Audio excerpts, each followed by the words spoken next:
As lições que aprendemos na Bíblia, em especial as aprendidas com Jesus, têm em comum algo. São para cultivar ou fortalecer a nossa fé. Não parece propósito de nenhum escrito bíblico produzir algo material ou perecível. Pelo contrário, cada história, parábola, ensinamento contém em essência a capacidade de nos amadurecer para um dia mergulharmos definitivamente numa esfera espiritual. No entanto, ao longo da história, temos retirado da Bíblia e misturado aos nossos interesses porções que espiritualizamos ou humanizamos, dando a cada uma delas o caráter que mais se adequa à nossa conveniência. Fazemos nossa própria tradução do que é ou não espiritual, ou pior, outros fazem para nós. Matamos, maltratamos, escravizamos, roubamos, incendiamos, odiamos e etc. ao longo de séculos, porque acreditamos em algum momento que a palavra assim sugeria. Afinal, para onde convergem as coisas espirituais? Elas devem resultar naquilo que podemos ver, tocar, explicar e até mesmo desfrutar? Ou devem produzir elementos abstratos, certeza, confiança, esperança, paciência, temor a Deus, etc. É possível um equilíbrio entre o nosso interesse e o interesse de Deus? Vejamos algumas passagens, especialmente transcritas. Porque o reino de Deus não consiste em palavras, mas em poder. 1 Coríntios 4:20. Porque o reino de Deus não é comida nem bebida, mas justiça, paz e alegria no Espírito Santo. Romanos 14:17. Já está posto o machado à raiz das árvores. Toda árvore, pois, que não produz bom fruto, é cortada e lançada no fogo. Mateus 3:10. Assim também a fé, se não tiver as obras, é morta em si mesma. Mas dirá alguém: tu tens a fé e eu tenho as obras.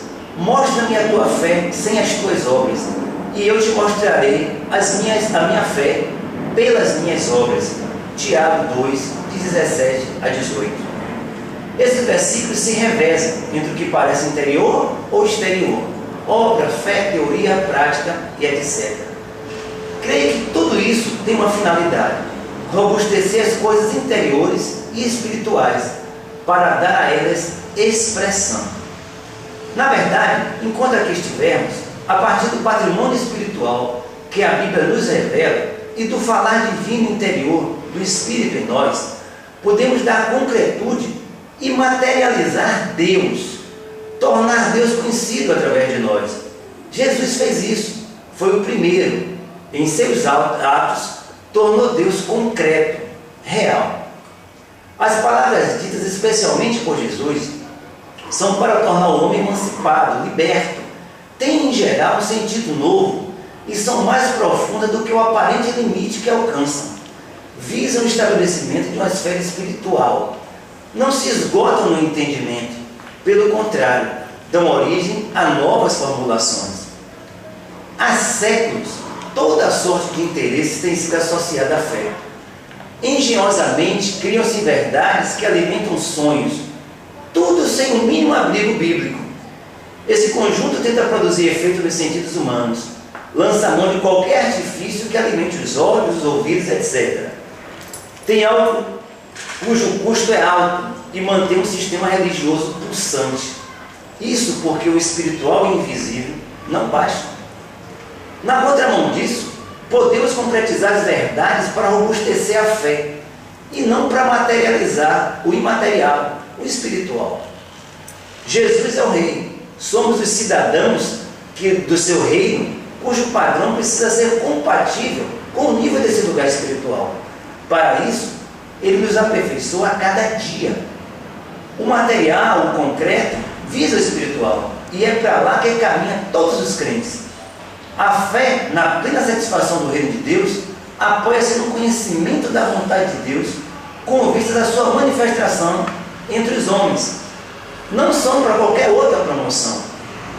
Nas artes em geral, teatro, cinema, artes plásticas, pintura, arquitetura, a expressão é o foco.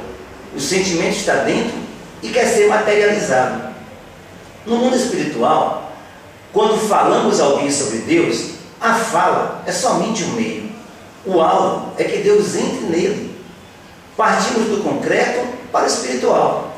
Da mesma forma, quando lemos a Bíblia, o fazemos para além da leitura. A expressão, a concretude do mundo espiritual não são fins em si mesmos, mas meios para alcançar a satisfação de Deus. Hoje, o que precisamos de concreto é dar a Deus uma expressão, a nossa expressão, a expressão de cada um, a expressão individual e intransferível, enquanto estamos vivos e podemos. Deixar Deus se misturar a nós para que pareçamos com Ele. Essa é a materialização divina e humana a um só tempo e que ninguém pode realizar por você.